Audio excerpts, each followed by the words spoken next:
Tetelestai, John 19:30, it is finished. Alam mo ba kung ano ang pinakamakapangyarihang salita na nasabi sa buong kasaysayan?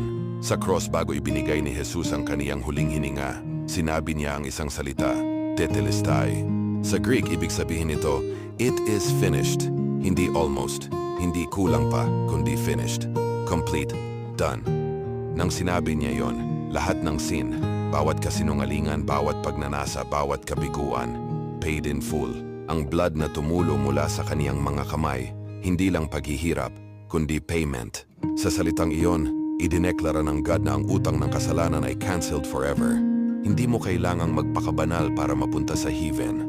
Hindi mo kailangang maging sapat na Jesus finished what you never could. Gaya ng sabi sa Hebrews 10:12, but this man, after he had offered one sacrifice for sins forever, sat down at the right hand of God. Believe on the Lord Jesus Christ and be saved today.